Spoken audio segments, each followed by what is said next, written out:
Hello, friends, and welcome into Rates and Barrels right here on The Athletic. For only $2 a month, you can be locked in with everything that The Athletic has.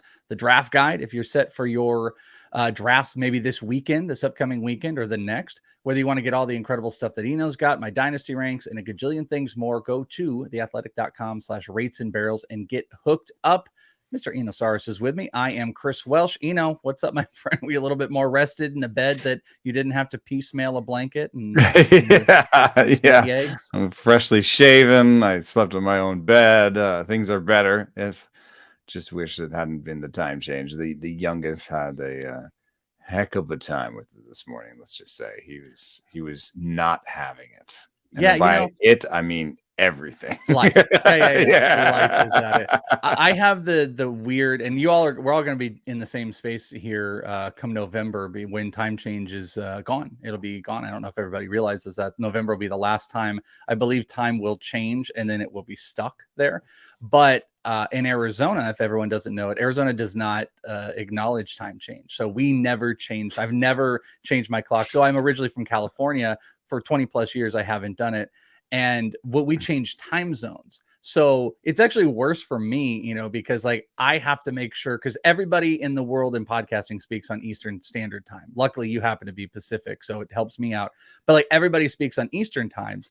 So I have to be aware of my 2 or my 3 hours away from Eastern, where you guys all change your clocks. It's Arizona and Hawaii that don't acknowledge time change. So it is a weird time, and it kind of screws everybody up in different ways. You guys were leaders in this. I mean, you could call it that. Arizona's something. I'm not sure if they're leaders. There's something. They're leaders in off-season baseball, in spring baseball. They are a mecca, as everybody. That's actually a big word I've been hearing out here in Arizona right now. You have lots of people that have been coming in for the WBC, which has created huge, bigger crowds than ever. And everyone kind of talks, and they're just like, this is a mecca. And you're coming off of Florida, which maybe they're not saying the exact same things, but especially with their hotel accommodations. But, there's a lot more travel in Florida. Arizona, there's not. We're actually going to talk about one of those things here in a bit. We also are getting into prospects today, and we're going to be talking about 10 prospects that you need to know for redraft. But it's a little bit of a wrinkle because this isn't Jordan Walker. This isn't Corbin Carroll. These are guys that might not have 40-man rosters set. These are guys that don't have open positions. They also happen to be guys that have not been sent down in the minor leagues. So what it does is it opens up this intriguing idea of, can they mysteriously break camp, or would they be early fab options that you guys want to take a look at in your league? So we're going to be breaking down those prospects. But, talking about all the craziness here, yesterday, I went over to the Rangers facility, and you and I actually have hung out over at the Rangers. We watched a Royals game back in the day. I actually remember it very vividly. It was you, me, Chris Blessing, Eric Cross. We're standing there, Chris Clegg, and we're watching Frank Mazzucato, I think, or Ben Caderna pitch for the Royals, and then standing behind us. That was the power guy. There was Caderna. The power guy. You love Ben Caderna a lot. Yeah. Frank Mazzucato was the bigger name, but you were all about Ben Caderna. And standing behind us in that exact moment was Jack Leiter and Al Leiter. They were just talking baseball. Yeah, we're just peeking over our shoulder at that. Yeah, it's such a weird, that's one of those weird things you get, but that was like instructional, Paul. That same facility, I was there yesterday because Jacob DeGrom threw his first live session versus batters. It was the AA Royals. God rest Can you imagine? I mean, who's pitching today? Does DeGrom have a brother? Yeah. This isn't like Jacob, right? No. This is Josh DeGrom, like right? His cousin or something. Yeah. Well, on the field next to him, Nate Eovaldi was throwing to the AAA guys. So that was a rough go for the Royals in general. But I'm not joking when I tell you, I was floored by the amount of people. And if people don't understand, backfields aren't like riddled with people. If you go to Camelback Ranch, there are usually 200 or 300 people there for the Dodgers, but that is this unique, its own little universe that exists. But there's never a lot of people. There are 200, 300 people on the backfields for Dodgers. Easy. It's really? A mad. It is like avoiding. You want to know what the craziest thing is? That's the only backfield that connects both teams, so you can like walk. Plenty of them share the same complex, but you have to like take your car and go around. That's the only one that you can literally walk grass to grass.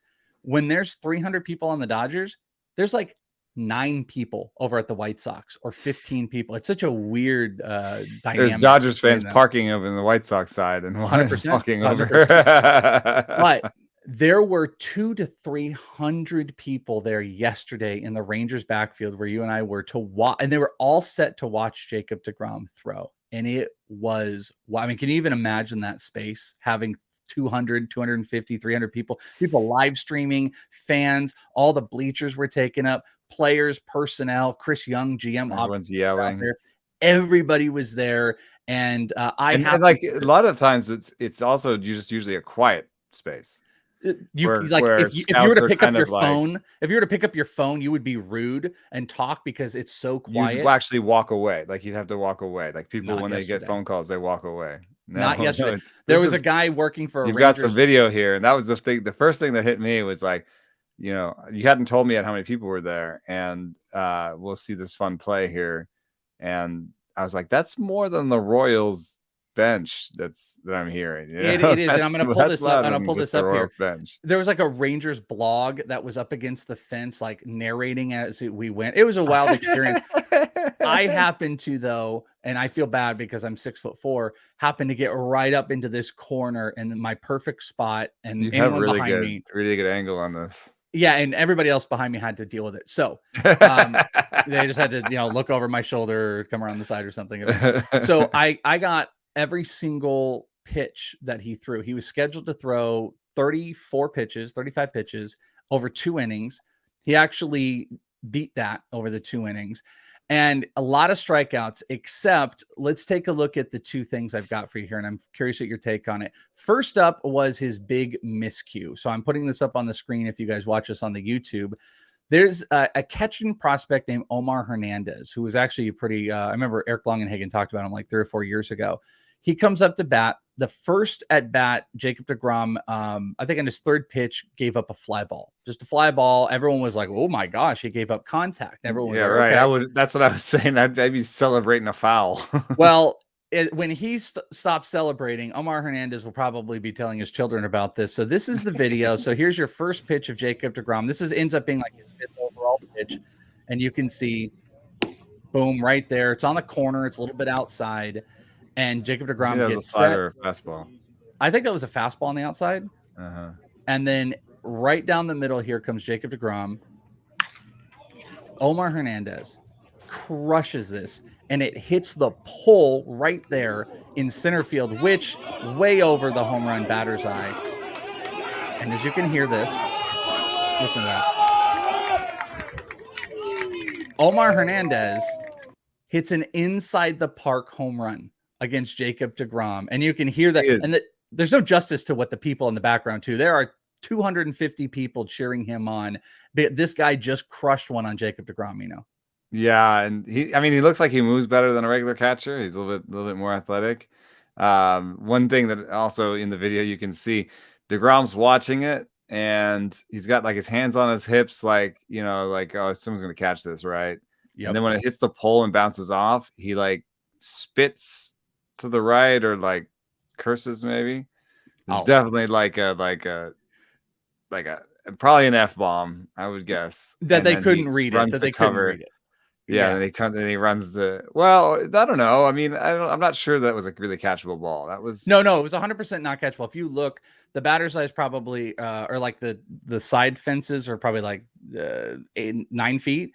So this hit about 16 feet. Yeah, but it hit the pole, and both outfielders had a bad read because they came in, and it allowed. I mean, he was regardless. Yeah, I don't know if the F-bomb was about the bounce or just about giving that up, but he there's like a moment where he's definitely unhappy, and he's not someone who's like, oh, I can't believe I did that. He's like, fuck, you know, he gets fired up. So he's not going to like move past it really quick. Then he runs to cover home. And what does he do afterwards? The what's that? What did he do afterwards?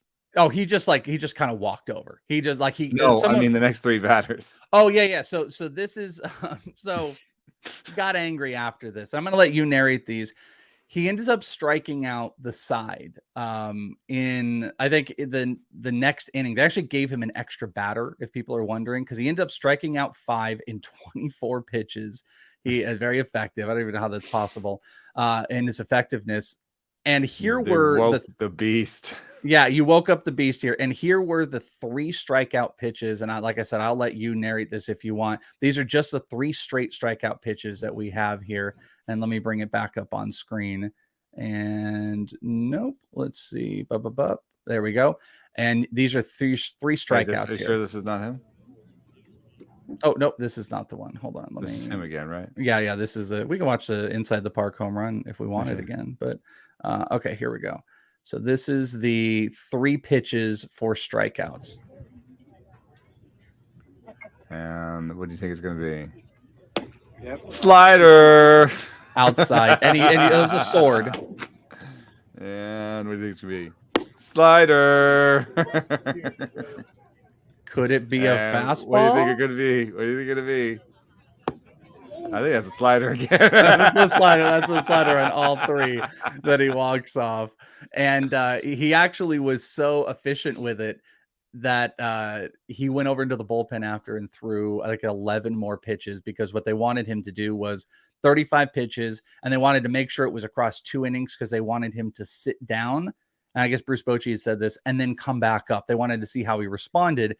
And funny enough, when he came back up off into the 2nd inning, that is where it was like bam, bam, bam. He was lighting guys up and no one was making contact anymore. And he ends up not walking any. I think he threw 20 of 24 pitches for strikes in that inning as well. I wonder if before that Inside the Park home run, he's like, I'm going to throw 80% today.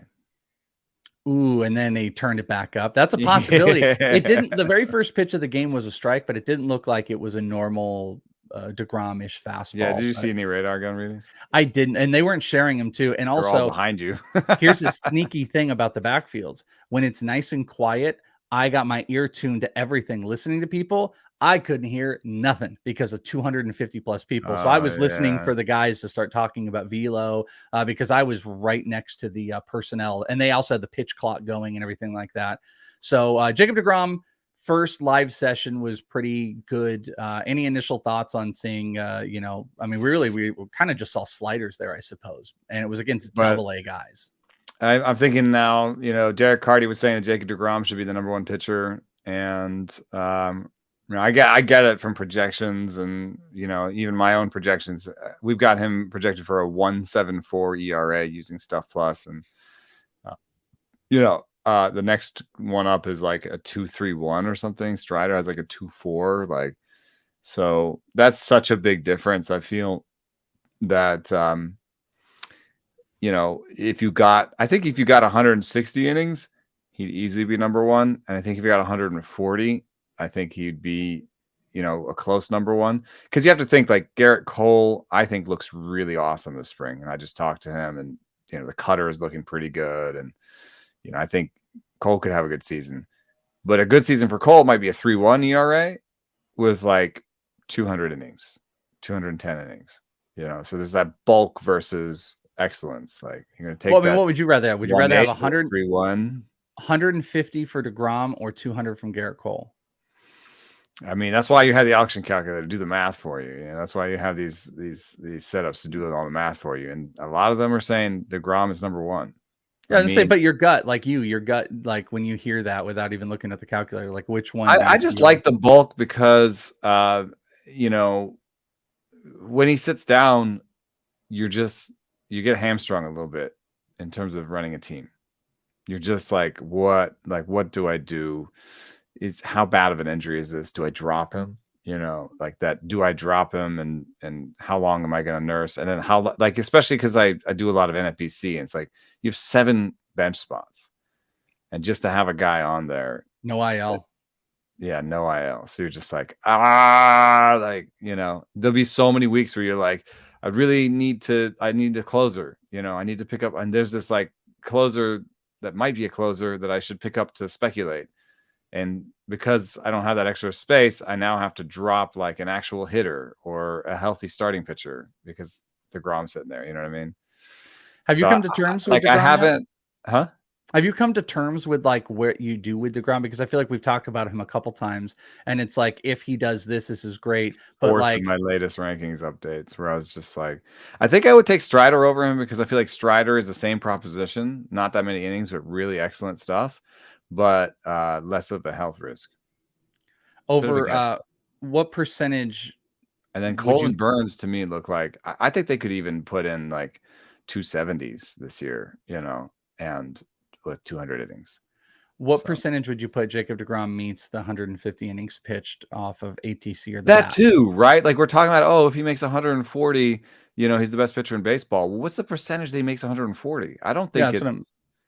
I mean, maybe 50-50, 60-40, But I mean, aren't these built to be the median projection? It's not the high, and it's usually a little bit more low, isn't? Well, not the innings. The innings are total human guesses.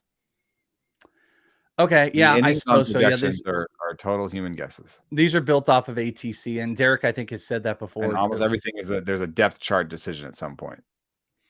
Okay, that's why innings pitched and plate appearances are actually the biggest source of error from system to system and projection to projection, and the easiest way for a human being to alter the numbers and get ahead of his league. Even if you really want to put in the work, project your own innings pitched and plate appearances for at least the high value weirdos that you're not sure of, like the guys we're about to talk about today. For example, in projection systems, they're going to have very low plate appearance and IP numbers because right now on the depth charts, they are second or third options at best. We're talking about them because they are second and third options, right?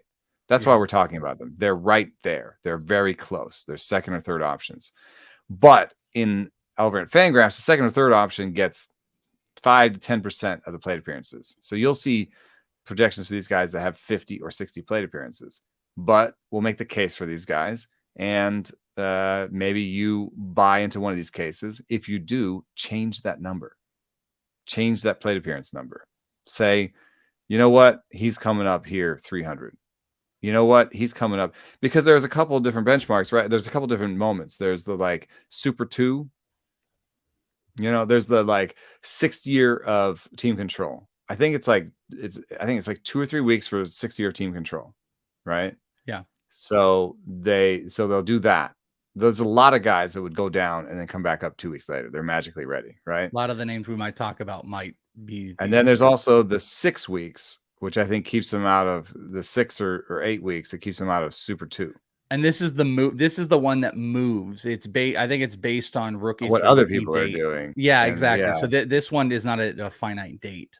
Which that one's harder to nail down, but I think that one's early June. Usually, yeah, I think it's May to June, somewhere in there. End of May, beginning of June. That's where Super 2 means when you go to arbitration, you're treated differently, right? Yeah. I mean, it's you have the extra year of control, and then the Super 2 is you go to arbitration, I believe, earlier. I believe you start hitting arbitration dates. Oh, so then you have 4 years of arbitration and just 2 years of pre-arbitration. I believe that's the Super 2. Yeah. I believe that's so that makes them more expensive quicker. So because then you're in your 3rd year, instead of being paid league minimum, which is like $550 or maybe it's down up to $6 or whatever, you instead of being paid league minimum, you're in arbitration. So that year you're making 1 or 2 or 3 million. So and then that compounds because you're ahead of everybody. And it used to be the biggest deal. That was everything to every team. But with now the extra rules of baseball giving extra incentives. The incentive is if your guy wins the Rookie of the Year, you get an extra draft pick. Yeah. There was also talk that it was supposed valuable. to be 3. It was supposed to be the top 3 in rookie voting get some type of compensation, being the winner is the first overall pick. But they tied it, or not the first overall pick, but a first round pick. But they tied it to arbitrary lists. So a player also has to be in the top 100 of, I think, Baseball America and Pipeline. List, yeah, they have to be a top 100 prospect, which last year would have taken a guy like Matt Mervis out. And I think he'd be good now because lists have updated. But there's actually a guy on this list we're going to talk about that has a chance. I think a little ugly, man. Oh, I think it's a gross thing that they're tying it to these arbitrary lists. I think we got rid of you're not allowed to basically tie contract options to BBWA stuff. Yeah, well, and they're doing it here. They're doing a version of that here. There should be no, like, you have to be a top 100 prospect, because one of the guys on this list who could actually break camp that we're going to talk about, I think would not qualify for the extra pick compensation based on his potential rank on lists. I don't know if he would. That's like the really messy thing. That's what ended up happening with Spencer Strider last year. Spencer Strider, had he won, and I don't know if this was Service, by the way, had he won the Rookie of the Year award, it wouldn't have done anything for the Braves, because I don't believe they would have acquired a first round pick if he had won the award. Michael Harris didn't break camp, so they also didn't win one. You know what I mean? Like, he was awesome, and he was inside the top 100 list, but he didn't break camp. Strider didn't get there either. So it's just a weird dichotomy of all of it. Last thing on the DeGrom thing before we talk about these prospects. What do you think the projected innings pitched are? Because it's fun that I went out and I got the video and people get to see it, and everyone makes their snarky comments about, like, oh, how many, blah, blah, blah, and he's going to get hurt. We all get that. Some people are going to look at the video and go, oh man, he got through this. He was healthy. He was striking everybody out. He looks good. I'm happy. Let's take all the things aside. What do you think the projected should be if these projections are not giving you the lowest case scenario? Do you think it should be 100 innings on DeGrom? That's how people should approach drafting him, regardless of Cardi's take that he should be a first round pick? Like, what would be your personal approach?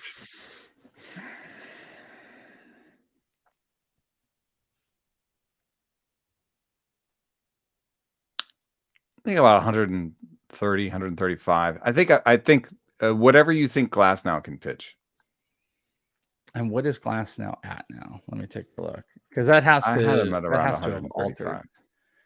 Glasnow on the bat is at 115 and ATC is 108.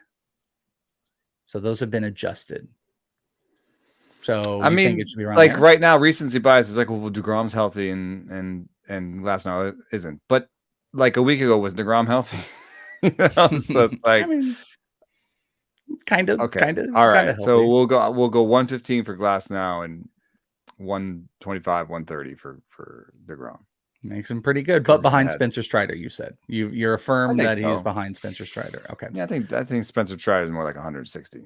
Okay, well, there you go. Now you guys know exactly what to do with Jacob DeGrom, because I don't think people did, regardless of the video. You will probably see him in a game here soon. I wouldn't be shocked if he threw one more side session. And I must be wrong. I must be wrong about that. The thing that we tried to get rid of, tying contracts to Baseball Writers Association awards, because if that was true, why would the new CBA also have a bonus for the player if they win a Cy Young or MVP or Rookie of the Year? That's baseball itself tying money to awards that the writers are getting. Isn't such a weird thing, like having compensation? I don't like that at all, dude. No. Like this, like a kid I'm covering. Like, wouldn't that mean that? It's like, even if you try not to think about it, it's like a bias towards, yeah, that kid I covered, man. He's really good, and he's really nice, and yeah, let's vote to give him $1 million. Yeah. Oh, or against. Yeah. Or against. I'm watching Survivor again. It's like, you may have the red rose. Yeah, exactly. You're right. We will take your money. So it's a dirty, nasty thing. Like we were talking about, kind of a dirty, nasty thing has been the prospect side of breaking camps with teams, but the dynamic is just different. I really would love to, I know I kind of like asked you about this a couple episodes ago. I'd love to like talk to just a few uppers about like what has really actually changed in their approach to minor league development and bringing them up sooner. Like, does the compensation really mean a whole bunch to a lot of teams? Do team-friendly contracts like what happened with Michael Harris and Corbin Carroll, are those things that are making teams more worthwhile of saying, screw it, I don't even care about getting an extra year of control because we know we can lock these guys up because there's a standard? I'd love to know the real dynamic behind all of it, because at the end of the day, these names that we're going to talk about, they are all on our radar. They're all on our radar to get some work this year into different capacities, but we really just don't know 100% because not every team is as aggressive as the next in bringing up some of these prospects. I mean, has there been, I know I kind of asked you this before, but has there been any type of thing that's ever popped up in you talking with organizations about the development of prospects and, their willingness to bring them up more rather than not? Or is it just something that hasn't come up for you? Yeah, I think one thing, there's a little bit of different feelings sometimes between pitchers and hitters. And I've talked to a farm director that said, if my minor league pitcher has major league pitch grades on his pitches, like if our internal stuff plus basically says they've got major league pitches and they're ready to go, why am I wasting bullets in the minor leagues? Like, they should come up. That's like the Andrew Painter thing. Yeah. And we haven't seen that sort of play out so much. Like the starters in particular are not super young. But it is, I think, something that people talk about and are talking about right now. So that could be changing as we talk about it. And then in terms of hitters, and then the other thing I've talked about with teams and people is the aging curve sort of suggests that we're doing pretty well at putting players into the major leagues at the right time, because the most recent aging curves from Jeff Zimmerman show kind of like a plateau when they come in. Like, there's not a lot of like getting into the big leagues and getting better in the big leagues. It's more like you hit the big leagues near your peak as a group. Yes, there are people who get better. I'm not saying that, but I'm just saying as a group, mostly you get into the big leagues and you're very, very good until, 27, 28, and then it starts falling off. And the curve kind of comes down. 26 is the real, I think, is the peak, but it's 26 or 27. Anyway, so if that's the case, it's a little dance of like, when do you think they're ready? I also want to get the most out of their young years, like those best years. So there's no exact science to it. One other thing I've noticed, minimum debut age and average debut age have not changed that much in the last like 10 years. Basically, the minimum debut age in any given season is like 19 or 20, and the average debut age is 24 to 25. Okay, that sounds about right. I mean, that meets the elite versus, just the graduation of, and then the average is always moved by a few of those like 30-year-olds that got their first chance, the Joey Meneses of the world. Yeah. Yeah, 100%. Those are the guys that do that. Well, we got an interesting list here of 10 guys that you guys should pay attention to for redraft this year, and they're going to come in all different flavors. And this first one up here, number 10, if you will, it's not an exact science, but number 10 was actually one, that you pushed back immediately on. But again, this conversation is around the value of how much you get out of this player. Can they break camp? And this guy has been a huge, huge name and has had an incredible spring, but people just have not known what to do. This is a guy I have kind of stood with the whole time. He was out here in the AFL. He actually stunk in the AFL, but I noted to everybody, he hit the ball hard every time he was at bat. That was a crazy thing. Played poor defense. We're talking about Jasson Dominguez, who took that AFL experience because he hit AA, went to the AFL. He's come into spring with 21 at bats, hit 4 homers. He has 9 hits, 8 runs, hitting .429 with a 1,500 OPS. Jasson Dominguez has taken all of that experience in the finishing school, which is AFL, brought it over to spring, and he's looking the part of a lot of the hype that has fallen him. And it has led to a lot of people saying, hey, listen, with some of the injuries going on, Harrison Bader, should the Yankees consider having Jasson Dominguez up? I think the biggest problem is his defense. He played poor defense out here in the AFL, but the bat is live. Do you think, that we are going to get Jasson Dominguez this year? And what is it worthwhile in your NFBC mind of investment when it comes around? Well, you kind of undercut. I was going to ask you about the defense because I haven't laid as many eyes on his defensive abilities as you have. It stunk in the AFL. Now, he got a lot of good grades on it in early years. And there might have been, it's early morning. I think he is headed towards the corner. I mean, that's the sort of consensus. No chance he plays in center. I watched him drop 3 different times ball in just dead center. One was due to the sun, one was just a stupid poor one, and another one was just, you should make that play. Really bad defensive plays. In my mind, my argument was going to be that there's a real opportunity in center right now. And, you know, I would personally think that it'd be interesting to take a shot on it. But because there's not really anybody in the young group of Yankees that I want in center. I'm not a big Esteban Florial fan, and I don't think he's really taken this opportunity and run with it. And if you look at anybody else with a CF next to their name in terms of who's getting the at-bats for the Yankees right now, there's, I guess, Aaron Hicks is maybe the option, although I'd also think that his days in center should be behind him mostly. And so there's just not anybody other than maybe running Judge out there for a little bit. But the interesting thing is if you do run Judge out there for a little bit, it does create a bit of an opening in the outfield. You could fill that just with Oswald Cabrera and just go Hicks, Judge, Cabrera, and Stanton at DH. That is an option for them. That still leaves an opportunity for a backup outfielder, maybe because they need a backup center fielder, which still could be Hicks. They could. Was I putting Judge in center? So well, Hicks that's could actually be the backup, but that would be a really bad. I think that'd be a really bad sort of defensive, and also be putting a lot of pressure on Judge, who you want to keep healthy. And even if you do that, where Hicks is the backup center fielder, you still have an opportunity for an outfielder to break camp.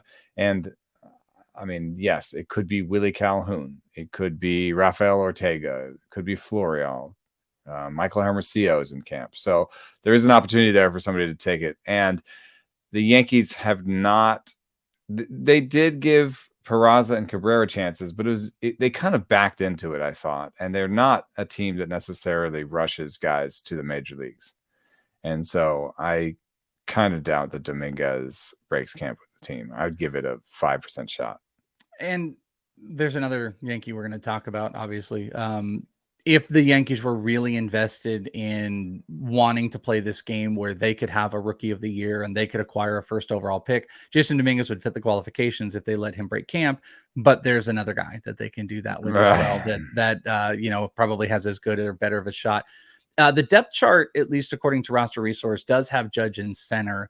Left is Aaron Hicks and right is Oswalt Cabrera, which really seems like it's a little bit vulnerable. And Jasson Dominguez would be the best athletic. Like, what's the he would be the most athletic outfielder out there if they put him out. And his bat has been live. So, okay, let me ask you this then. He comes maybe up, 10% chance. And this is why I put him at 10 on this list. And some could argue he doesn't even need to be on the list. There's actually a couple players that just miss this list that I think you could argue. It's just this. When you hit AA, you're on call. You're anything is possible once you've hit. And especially when you add the AFL in. I mean, the AFL is, you go to the AFL to attract trade interest, to add plate appearances, and to be ready to make the major leagues the next year. Let's say they send Jasson Dominguez to AA month, and he comes up to AAA, and we're May 15th, and something happens, and they bring up Jasson Dominguez. What type of aggressiveness are you going to take? And let's say he's continuing on. He's doing what he's been doing. Bad AFL, amazing spring. He's having a really good year. This would be one of the, like you talk about Fabapalooza and NFPC where everyone's going crazy. Like this would be one of the biggest gets of the season. Okay, so this would be like big Fab. Power, speed. And I'm assuming he doesn't put up like a 30% strikeout rate. So I'm assuming sort of a 20 to 24% strikeout rate. If he does that again with power and speed, I'm all over him. I mean, I don't think he's necessarily going to be Trout anymore. He's not going to be in center. He's so big that I don't even know how long the stolen bases will be around. But in his first year, you got a ZiPS projection here of a 211 batting average with 11 homers and 15 stolen bases. If he strikes out, 23, 24% of the time, that's going to change his ZiPS projection pretty hardcore because it's reaching back into his A and low A numbers where he struck out more. So if he continues to make good contact, then I think that'll change the batting average. So you could, May 1st, June 1st, get somebody who's going to give you double-digit homers and strikeouts with a decent batting average. That's That's what everybody wants from a midseason acquisition. Am I sure that it's worth, trying to nurse him on your bench like an injured pitcher or something? No, I'm not sure about that. If you were in a league that there's plenty of leagues out there, you can kind of like stash minor league guys that allow you for redraft for the year. Is this somebody that you would put a hard investment in and draft and not try to pick up? You would draft him if you could slot him in a minor league spot? See, in that sort of situation, I mean, he's in my top 3. So that's generally prospects of the process we're talking today. Yeah. Oh, okay. Okay. That pushes. Okay. That would probably lead to why you were saying like he would be higher. Right. Yeah. I like him. Okay. Number 9 on this list was actually someone that you had brought up a little while earlier in spring because he was leading in spring at bats. That has tapered a bit, but Mark Vientos with the New York Mets. There's actually 2 Mets on this list that we can go through, but we're going to get the other one here in just a tiny bit. Mark Vientos has got monster power. So far this spring, he's hit 306, 2 homers, 9 RBI with 11 hits, and he does have 36 at bats. That's how aggressive he was. He had a little bit of regular season time as well last year, which kind of put him more on the radar. So this isn't like some of these others, like Jasson Dominguez, but he has a little bit more experience, but he has no locked roster position really because Baty is the guy that everybody's looking at. But Mark Vientos is one of those guys we're just waiting for opportunity. Unfortunately, Pete Alonso blocks him at first. I don't think they've got the DH spot set, and third base looks like it would be more of a Brett Baty before so many outfielders. They got so many outfielders, and he struck out a lot in the minors and had a pretty high whiff rate when his first opportunity in the majors last year, and then also this season in spring training has struck out 14 times in 37 ABs. So I'm not that heavily in on Vientos. I don't see much opportunity this year, save an injury to basically Alonso. And I also think it'll come with a high strikeout rate and low batting average. But he's had a really good spring. He actually is second in all of baseball in spring training and at bats. Actually, number 1 is Michael Toglia with the Colorado Rockies. There's a G there, but it said Toglia if people don't know. He leads in at bats with 38, but Vientos is still getting all those at bats. His power is going to be tantalizing, and that's the problem. It's going to be power versus strikeout rate. I'm not the biggest Mark Vientos guy, but he feels like a guy that might end up getting 350 to 400 bats this year in different spots, maybe based off of injuries or versatility throughout. I think there's a reason this team is giving him this many at bats. I think it just kind of screams at us. Number 8 is actually one of my favorites, and I'm very curious to get your take on him. Zac Veen with the Colorado Rockies. Zac Veen led the AFL in stolen bases out here in the Arizona Fall League. He is tied for the lead in spring training and stolen bases again. Night and day demeanor change on the backfields. This is a guy that looks like he feels he is coming soon. He is presenting himself in a completely different way, makes great contact. I think there are real power concerns. BP session I watched, he was trying to pull like crazy and he just could not get the ball out of the field, out of the park, didn't hit a single home. And it's BP sessions and whatever.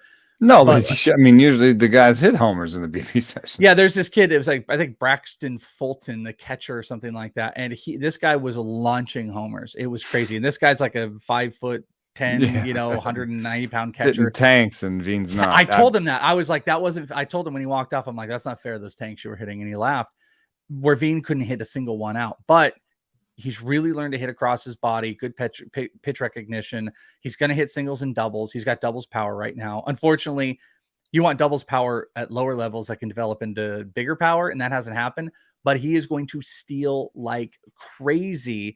And I'm curious about what you think about Veen, because there was an article out not too long ago that had mentioned that the Rockies have already kind of told him that, mid-year is their expectation, or they've told the media that mid-year expectation for Zac Veen is on the table, that they want to get work. And I think, especially in chasing stolen bases, he should be one of the most tantalizing prospects if he is called up. It just doesn't look like it's going to be a space where he's going to break camp, at least yet. Yeah, I'm not that big on him. I mean, if he was a center fielder and his strikeout rate was like 5 percentage points lower, I would be more excited about him, because they have a bigger need in center than they do in the corners. But Veen has played exclusively in the corners in the minor leagues. and he's listed this spring as a corner outfielder. So unless he's playing center, he's going to have to wait for Messieurs Grichuk, Blackmon, and Bryant to sort through themselves. And not to mention even Nolan Jones and Michael Tolia, who can play some outfield as well. So he's in a bigger mix there. He has a 31% strikeout rate this spring. And I don't believe in the power. So I'm sorry. I don't mean to be negative about people, but I'm not necessarily in on this type of player. If you got 10 homers, hard and so fun from a young guy. 10 homers, 30 stolen bases, with 85 runs, but really low RBI. I mean, what does that do from like a full season? From a full season, yeah, full season. I guess I would say his upside is to do what Jake McCarthy did last year.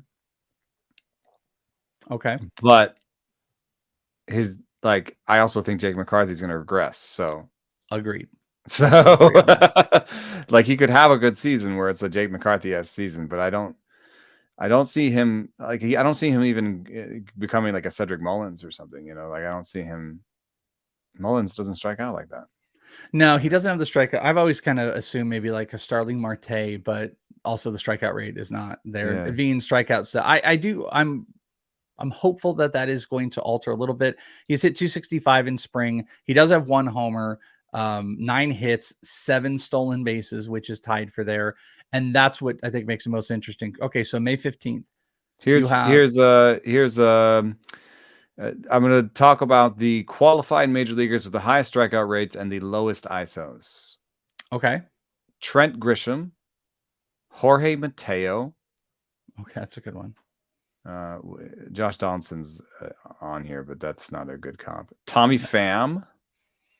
Okay. I don't think he's a Tommy Pham type. He does walk a little bit, but he doesn't look like Tommy. Might have a personality like Tommy, but maybe. That's it. Javier Baez, not really the same situation. So I think Grisham's an interesting comp. Like someone that could use, but Grisham's a center fielder. See, like those guys are center fielders. Mateo has been working in short. Center. I was gonna pull this up here. It would have been beneficial if I had gotten it quickly. I wanted to see the game log because I feel like he has played some center while he was out here. Actually, MLB's page, just want to point out, MLB stat page does list him as a center fielder, but I just don't have it in front of me. The games that I'm looking at it. It's okay. Not. It is annoying because what you have to do is do game logs, spring training on MLB.com, and then you have to press all the games. Because I've seen him work in center. March 13th, he was right field. Yeah, I see. I see it right here. Right field was on that day against the A's. But they should have his position listed for every game, I feel like. Yeah, which isn't great. So. So I don't know. He didn't play any center field in the minors last year. May 15th, Jasson Dominguez, Zac Veen, and Mark Vientos are up. And you have 100. Dominguez! Well, I know that, but let's do fab percentages on what you would put. May 15th, I might go to like $150, $200 on Dominguez. Out of 1,000. So, yeah. Okay. So 20% on Dominguez. And let's say you really need stolen bases. Veen still not an option. You need power and speed. I mean, people spent a fair amount of money on Bubba Thompson last year. And they got what they wanted. So if you really need stolen bases, yeah. Veen hasn't played center. I'm 4 games back. Yeah. Yes, we do all sorts of unspeakable things to get stolen bases on our team. All right, let's talk about a little bit more interesting. This would be one of the lesser unspeakable things. I think he's a better prospect than Bubba Thompson. I'm sorry. Okay, there's a good one. That was Bubba or him. Who would you rather have? There we go, Zac Veen. I think Veen can be up by June 1st. And I'm hopeful that the strikeout rates do improve. That it definitely has been like a work in the backfield. That's what I've watched. I think that changes that as much as the power changes everything. He can have like a 140 ISO if he has like a 16 to 18% strikeout rate. And like then he's just a different kind of player. Then he's just like, decent OBP, puts the ball in play, runs around. That's a different kind of player. But if he's like 31%, like he's this spring, that's not no bueno. Colorado also helps a little bit. Mhm. Let's go to this next one. And I think we're changing tiers here. Number 7 is a player you just spoke with, Ricky Tiedemann, who I love. And there were fun little things about like, hey, could he be the Andrew Painter on break camp? Doesn't look like it's going to happen, but they do have the options. And Ricky Tiedemann really does look like a guy that is going to be able to, at some point, contribute with this team. What level will be a question? Will it be in May or June and all of a sudden, he's eligible for rookie of the year, or is it going to be later into July or August and it's going to be a playoff run type of thing? So give me your thoughts on Ricky Tiedemann and the investment and what you talked with him about. The amount of play that Yusei Kikuchi is getting right now for the Blue Jays suggests to me that Tiedemann is going down. You've got Yusei Kikuchi leading the team in innings pitched. He has 6 walks in 9 innings, and I don't think he's solved any of his command issues. So Kikuchi's not necessarily on my sleeper list like he is for a lot of other people, but he's in. You know what I mean? So Tiedemann to me, Tiedemann to me is the 7th pitcher on this list. The 7th pitcher on a list on a depth chart gets about 70 innings. This is also my number for Yuri Perez. 70 innings. Remember what Edward Cabrera did last year? 70 innings. I think 70 innings in the major leagues is the number for Tiedemann. And I think the key for him is treading water, adding some innings, but not too many. Doing a long-term sort of 3 and 4 inning starts all through April, even to kind of the extended build, because I think the key for me is holding velo. I've got stuff numbers on him from the spring, and they are through the roof for all of his pitches. Let me see here. I have Tiedemann. He's got a 138 stuff plus on the slider, 136, 128 on the four seam, and a 90 on the changeup. But remember, changeups take longer, and this is not a large sample. So, Tiedemann seems ready to go. And Dustin May, by the way, like Dustin May had like 2 wild stuff pitches, and that feels very May-ish. Can I ask you something? You said 70 on Yuri Perez. I didn't put Yuri Perez on this list because I just don't assume where I think there is potential spot for Tiedemann. I just don't see it with Yuri Perez, especially based off the current depth chart. They're pretty locked in. Like their 5th pitcher, I think, is like Rogers. And right. So the difference is they're both 7th pitchers, though. Yeah. Right. Or Edward Cabrera is the 5th. Yeah. Yeah, I think they're both 7th pitchers. And Braxton Garrett and Mitch White are actually pretty similar, I think. Okay, guys. Don't have the ceiling of these guys, right? But the real difference, I think the real difference is that in Toronto, there's like a pretty obvious spot for him, even if injury doesn't come. Agreed. You say Kikuchi's spot. You know what I mean? Agreed. Where in Miami, there's a less obvious spot. I'm just saying, though, no matter what, injuries come.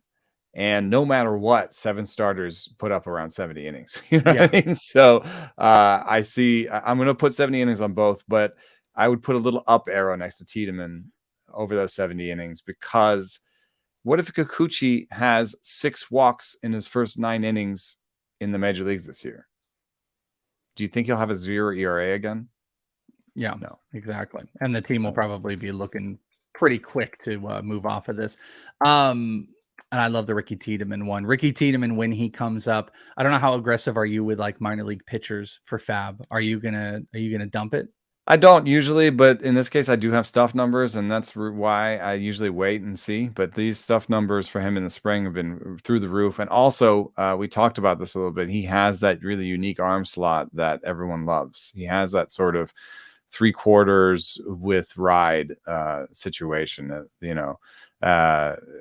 DeGrom-esque from the left side in terms of it's lower, but it still has good ride. And he says that's why I think velo is everything, because he said it's firmer and has more ride when it's harder.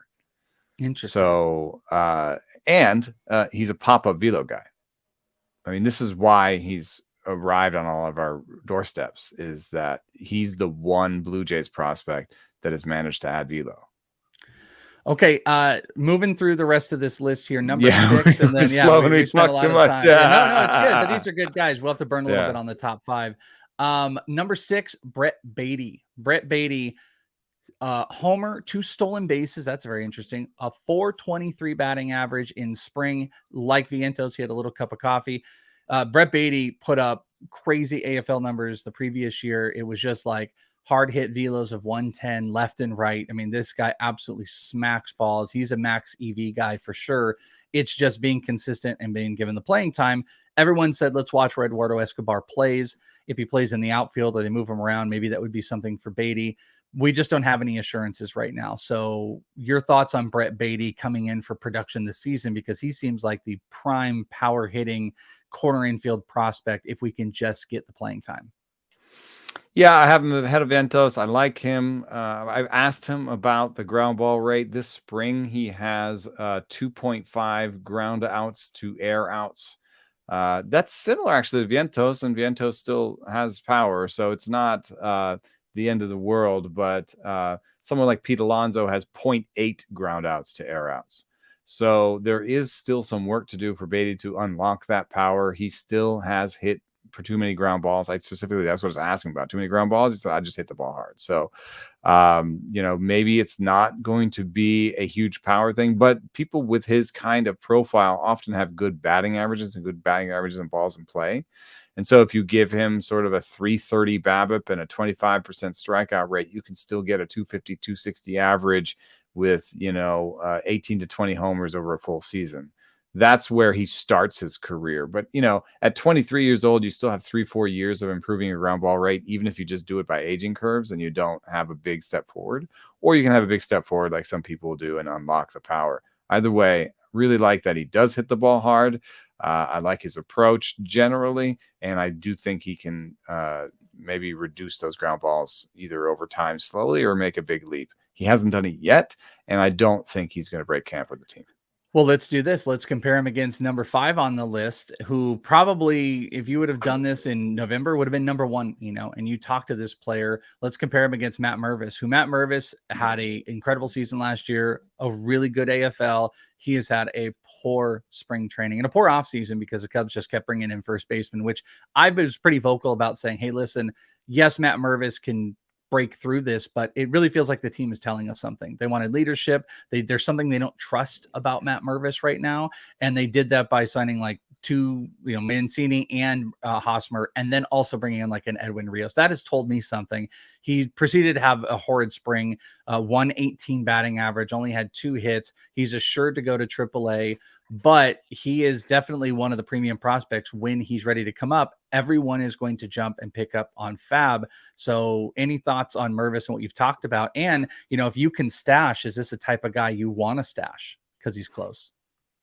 Yeah, I do like the stash. I like that he has 5 walks this spring. That shows me, I did talk to him in the AFL, and one of the things that he said was, and this will be another prospect just said, who said that?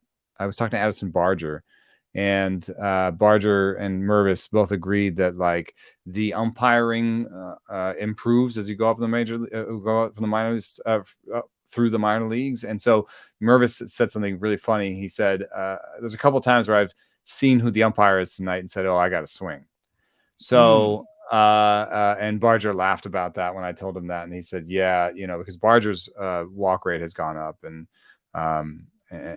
as he's gone up. And so I still like Mervis. I think he is going to have a good OBP. He does also have 2.5 ground outs to air outs this spring.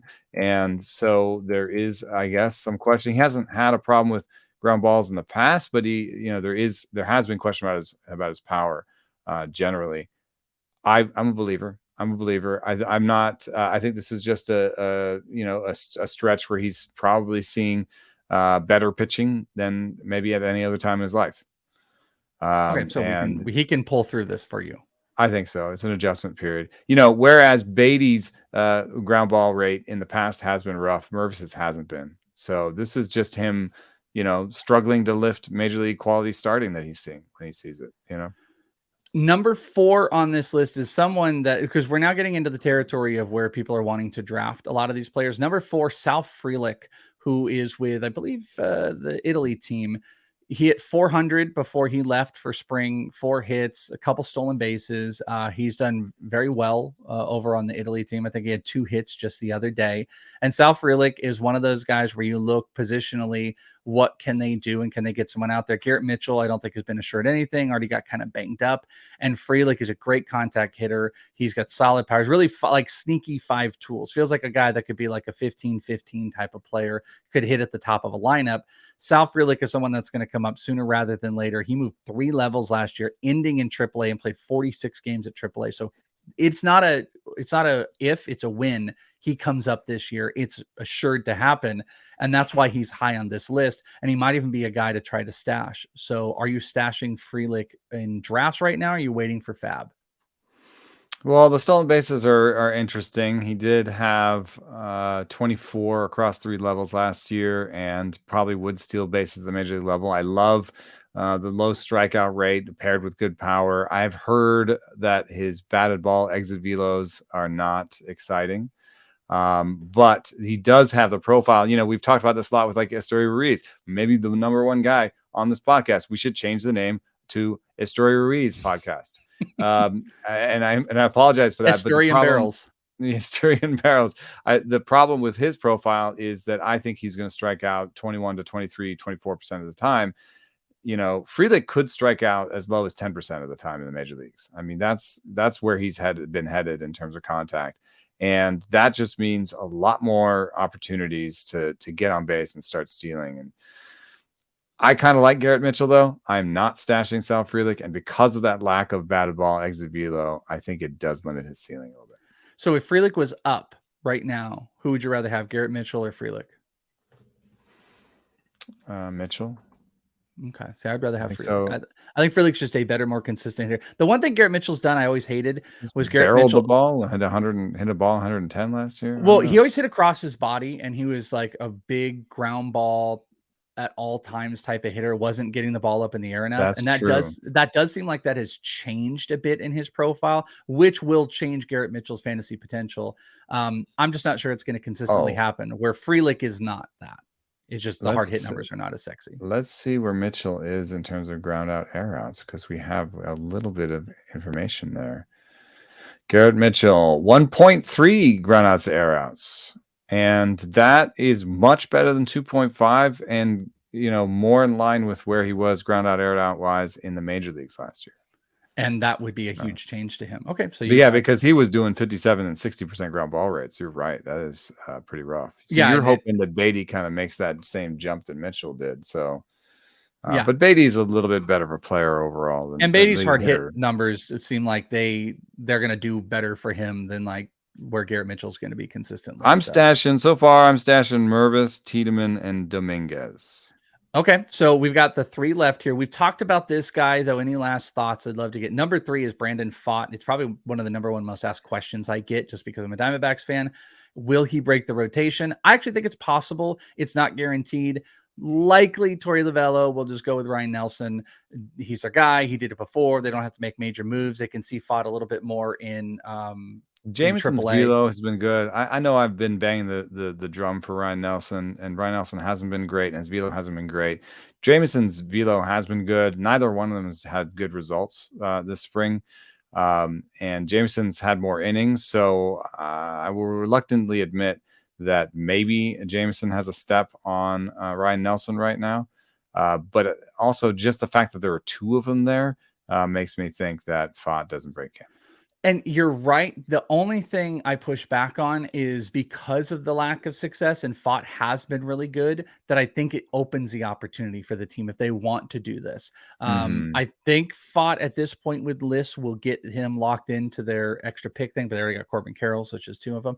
But like, because both have not been great, I think it gives the extra opportunity, regardless of the point. When Bradon Pfaadt is ready, the innings are there. He can eat up innings all season long. It's going to be sooner rather than later. It's going to be by May 1st, I believe. Bradon Pfaadt will be up at some point by May 1st. So what is the aggressiveness on stashing? I mean, you don't think he's going to break camp.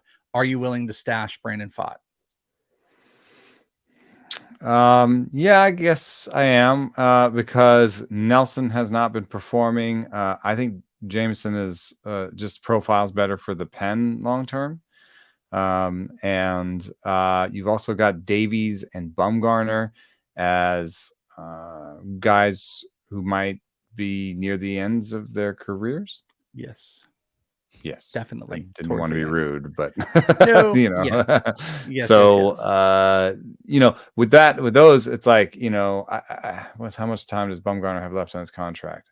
I think 2 more years. 2 more years. I mean, Unfortunately. it's more likely that he's just going to stick around and be the bulk veteran guy. But Davies is on a 1-year contract, and if he comes in and has a 5.7 ERA like he did in 2021, I don't think he makes it to 148 innings like he did in 2021. I think 2 bad starts, they could move on. They can move on from Kyle Davies early, and they could go to a Bradon Pfaadt or a Dre Jameson or whoever And doesn't maybe, win that like, you game. know, maybe put Davies in the pen and see if he can get, you know, sit over 90. I mean, he does have a good changeup. He's one of my favorites. One of the only starting pitchers I really like to covet for redraft as his Tiedemann. Number 2 might be the most fun. He's been one of my biggest risers recently. Christian Encarnacion-Strand. I was about to say Edwin, if anyone was looking at me. I was just about to go Edwin. Christian Encarnacion-Strand with the Reds, who was traded from the Twins. He 4 homers in spring. He's been putting up big, hard hit numbers. I watched him hit a triple live, and he's playing first base. And I said a couple weeks ago or a week and a half ago that I really think with how the Reds, this was a little specific thing that jumped out in the game I watched. They ran their starters out. It was like Will Myers, Jonathan India, and Strand was in there playing first. And then they had the reserve team, Ellie, Noelvi, Austin Hendrick. They had all the big prospects, and Strand wasn't a part of that. Strand was in the starting lineup, and there's this presumption, oh, Will Myers can play first. The team didn't do that. The team put Will Myers in right field, and Strand played at first. And I was like, man, maybe they're really considering having him break camp with this team because he's had a phenomenal spring. And you might agree with me on here. So number 2, Christian Encarnacion-Strand. What do you think? You know, I think he might be someone you draft at the end of your drafts right now. Yeah, I love him as a dart throw at the end of drafts because you also know pretty quickly what their plan is, and you know, in terms of where they're playing. Myers DH'd in his last game. You know, Strand is playing first, as you mentioned. I know Chad Dotson, who follows the Reds a lot, was saying that he thinks that Strand can break camp with the team. I think Steer still matters, and you know, Encarnacion-Strand came in for Steer in a game where Myers played right field and Votto actually played first. So, you know, those are the names that you're kind of trying to put on the chessboard. Does Votto come back in time to just be the first baseman, in which case Encarnacion-Strand probably goes down because they want to see if Steer can hold down any position full time. But there's a chance that Encarnacion-Strand still makes the big league team and Steer just floats around because Steer has played like every position ever. So, you know, there's like, I would say there's, you know, 4 possible ways forward. Votto is not healthy. Encarnacion-Strand makes the team. Votto is healthy. Strand makes the team as a third baseman and Steer floats. Votto is healthy. Encarnacion-Strand and Steer make the team, and they both float. And then the 4th one is Strand goes down. So I would say, you know, maybe past 50% that he makes his team. I'd also throw out a 5th if he could DH. I mean, at this point on roster resource, they've got Votto as the DH, Steer as a third baseman, and they're giving Will Benson. And what do you do with the guy with the bum labrum? You put him at DH. Yeah, that's exactly right. So I think there's a possibility. Yeah, so I think this is leading towards maybe more likely than not that he makes a team. What can he do? He makes a lot of contact. He's only struck out twice this spring. You know, and if that's the thing he's doing this spring. That was the one thing in his line where I was like, what's his strikeout rate going to be in the major leagues? If his strikeout rate's going to be 23% in the major leagues, then I think he's going to have a good batting average, and he definitely has power. And the park is going to help him. Look at this ZiPS projection: 255 with 27 homers and 4 stolen bases and 553 plate appearances. Like, he could almost hit all those. I mean, yeah, that's excited. Well, but that, I mean, I get excited about that. I think, yeah, right. Fun. Yeah, right. That's exciting. I get excited about that. All right, so let's tie in the last one here, and hopefully prospect people are enjoying. We're going a little bit long here. Is Anthony Volpe, and Anthony Volpe really is floating out here with the potential. This team is still floating the idea that maybe he could break camp, maybe over Peraza, which doesn't seem likely. They could maybe move Gleyber Torres off. There seems to be flexibility, and he's had a great spring that is leading a lot of people to wondering if he's going to break. So between Volpe and Strand, where do you want to make your investment? I tied Volpe at number 1, but do you agree with it? Say steals are in the past have been a more valued commodity, a more scarce commodity. It's something that you need from young players. It's difficult to get from old players. I think Volpe will steal some bases. He stole 50 bases last year. So I can see why you might be more excited to have Volpe, a middle infielder who could steal a bunch of bases. His ZiPS projection is also exciting. 234 batting average with 17 homers and 24 stolen bases. And that 234 is predicated upon the question is we don't know how much power he has, innate power.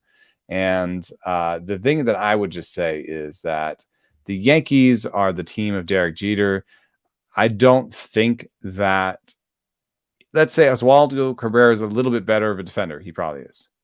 Oswaldo Peraza is a better, wrong guy. Oswaldo Peraza is a better defender. He probably is.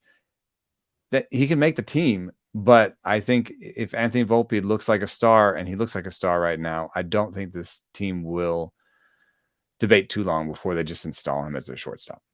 It seems like this is something that by May 1st, this is figured out in some capacity. And they already had Oswald Cabrera type. This is just my opinion. They had an Oswald Cabrera type in Isaiah Kiner-Falefa, and they went searching for offense at the position. That's a really interesting take. That's a really, really good take. And curious what you guys think. You guys can comment on the tweets, the post, whatever it is, on who you think the prospects are that you need to be paying attention to in redraft. These are not the big guys. These aren't the Jordan Walkers, the Corbin Carrolls, but these are players that could break camp or could come soon and are most likely the top prospects to come soon. And there's plenty others. There's Edouard Julien we missed on this list. We kind of wanted to talk about who's been playing well with Team Canada. Heston Kjerstad with the Orioles, who's playing some first base. 24 years old, hit AFL. That might be a guy the Orioles look at soon, and the Orioles in general have a bunch of guys. But you guys can drop and let us know who you think. You can find us on Twitter at Enosaurus, at Is It The Welsh. That is me. And Eno will be back with Al Melchior a little bit later this week for some more fun stuff. Guys, I will talk to you next week. Eno, thank you so much as always. And thank you to everybody listening right here on Rates and Barrels. I will talk to you next time, and Eno will talk to you later in the week. Bye-bye. Thanks for listening.